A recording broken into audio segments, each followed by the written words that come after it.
Woodhounds, so welcome back. A follow-up video to the Woodshed video I did a week or so ago, a couple weeks ago maybe, not quite sure. But anyway, in that video I had talked about bringing wood, having the ability now with the Coyote CK2610 tractor, being able to bring in firewood to my woodshed kind of like on demand as I need it. So not necessarily needing to, throw a bunch of wood in here and stack it and all that stuff.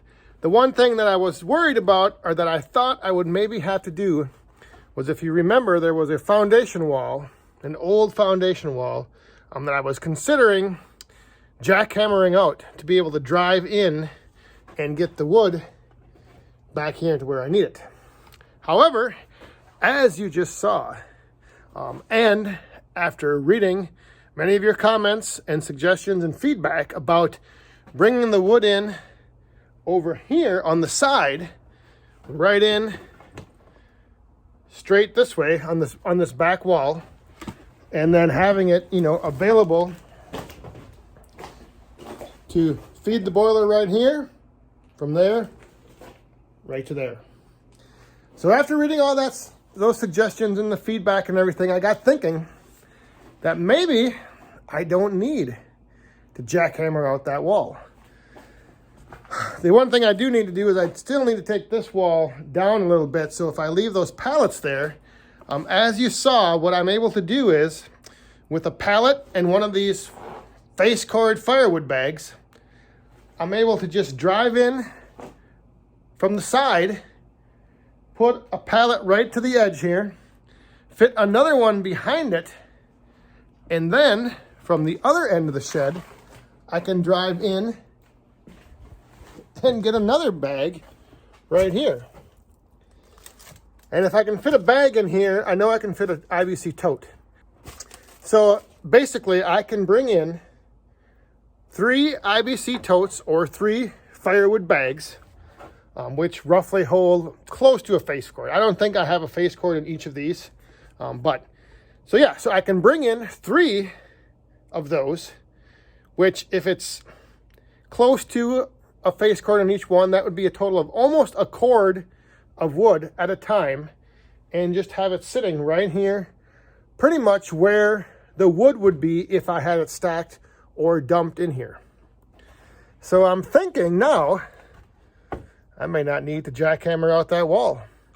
So I was on my way down to get the jackhammer to knock this wall out right there so I could drive in. But as you just saw, I was able to actually push that bag or tote or whatever it would be in there with the forks and get it fairly, right where I need it. So I have one here, one back there, and one over there. I mean, shoot, that's pretty slick. So doesn't look like I'm going to be jackhammering any concrete walls out anytime soon, because hey, this is going to work great just as it is. On this side over here, I do have, there's the foundation is there as well, but it lines up pretty even with the pallets that I have in here. And then all I need to do is basically remove this top 2x6, and the pallets will be, I'll be able to actually slide them in a little bit more. I might even be able to slide it in to the point where it would be right on that edge and I could almost tip it in. But that might, well, we'll see. Maybe I'll take that board out and we'll try it.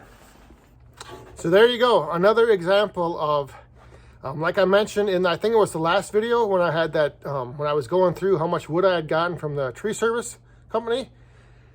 In firewood, whenever you think you have your plan and your process and your workflow all figured out, something is going to happen, or you're going to want to make a change, and then you might think about that change, and then something else might come to mind, and you might change what the change was going to be. In this case, I was going to make a change, but now the change is I'm not making a change. This weekend we're supposed to have some pretty cold weather moving in, and actually I think when this video comes out it'll be the weekend. So we'll probably be like in the 20 below. I think the one day we had 20 below forecasted, and another day the overnight low was like 15 below or 10 below.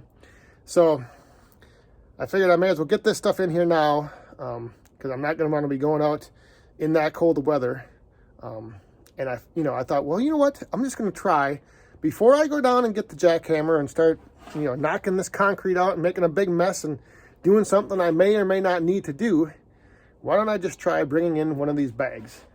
I was a little concerned with the height of that wall over there, if I'd be able to get underneath it.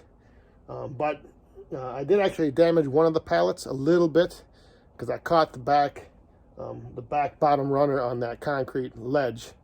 But what I could do is I could put dirt down over there and level that out, so the outside is level with the concrete foundation, and that way it will make kind of sliding pallets in a little easier. So now that I have some wood in the woodshed, ready for this cold weekend coming up, we're all set. So with that, I think I'm going to wrap up this video. Again, thank you all for the feedback. No jackhammering in the future, at least not on the woodshed. I don't think, anyway. I don't know, it would have been kind of fun, but I just don't know if I really would want to tackle that. If you don't need to do it, if it's not broke, don't fix it, right? All right, thanks for watching. See you next time. Stay safe, have fun, and be cool.